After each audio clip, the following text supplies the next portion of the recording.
Hi! Magandang umaga sa inyo mga kamami ko. Tara, samahan niyo muna ako makisama dito sa isang organisasyon. Ito yung mga deboto ng Poong Nazareno. Kaya naman, ang mami nyo ay makikisama muna at ayan nga, namimigay nga ng mga libreng t-shirt para daw pagka punta na kami sa simbahan ay madali kaming makikita. Dahil mahirap nga naman ang magkahiwa-hiwalay at baka may maiwan ay nako, Diyos ko dahil mahirap po maghanap at napakalaki po ng Maynila. Kaya naman may mga padamit sila, ayan. O, take a picture lang with my tita. Hindi ko nga sukat akalain na maiisama ako na mga taga-kabarangay ko dahil hindi naman talaga ako sumasama sa mga ganitong organisasyon. Pero nagtiis ako, nagtiyaga ako na makisama sa ganitong organisasyon dahil nga gusto ko makapagsimba sa Quiapo Church dahil ang Quiapo Church ay isa sa aking mga panaginip na lagi kong nakikita sa aking panaginip at sana nga lang pagdating ng tamang panahon at ng tamang pagkakataon, makabalik uli ako sa simbahan na yon na may kasama na akong family ko. Oo naman, sana all. Nakaka-inlove.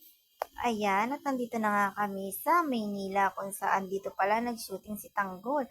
Naku naman, Sir Coco Martin, bakit ba hindi ka nagpakita sa akin ngayong araw? Ay baka ako'y ma-discover mo pa at makasama pa ako sa iyong teleserye na Batang Quiapo.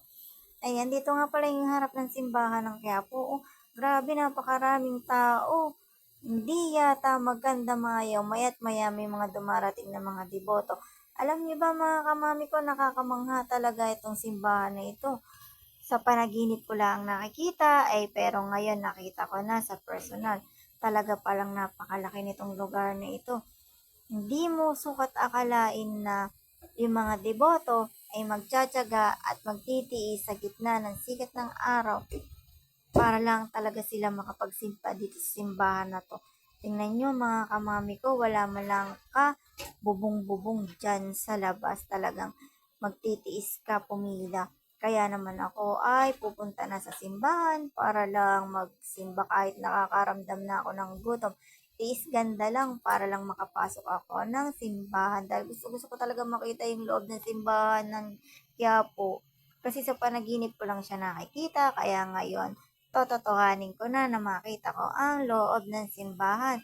Ay grabe, nakakamangha.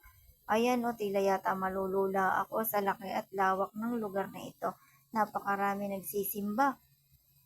Wala na yata mga pwestuhan kaya ako nandito lang ako sa may likod ng pintuan.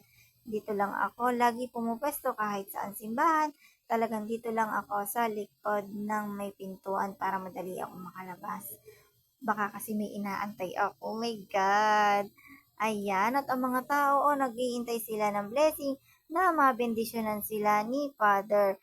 Ayan, nagbibindisyon nga yung Father dito sa labas at ang mga tao ay talaga namang naitataas nila yung kanilang kamay, yung kanilang rosary, yung mga panyo nila ay tinataas nila para lang ma-bless ni Father. Nakatapos na nga kami sa Quiapo Church, kaya naman kami on the way na uli pabalik ng bayan namin. Ayan, nagbabiyahe na nga kami ng pabalik sa Binangonan. Diyos ko po, napakainit. Yung gantong klase ng init ay nako, kaawa na po yung mga na-high blood. Kaya naman ang hiniling ko talaga sa Quiapo Church ay pagalingin nila yung mga taong may karamdaman na ilayo sila sa kapahamakan at iiwas sa anumang sakuna or anumang sakit. Kaya naman na yan, kahit napakainit ng araw, sige lang, carry lang sa pagbiyahe.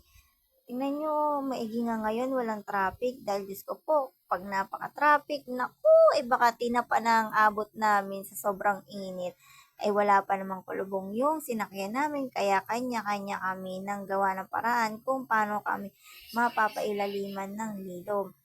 Dito nga sa tulay nito ay napakalinis. Grabe, hindi ko lang alam kung saan lugar yan, pero napakalinis. Oh, wala man lang kalibag-libag sa dagat. Good job ang mayor dito at ang governor dito. Hindi ko lang alam kung sa Pasig yan or Floodway.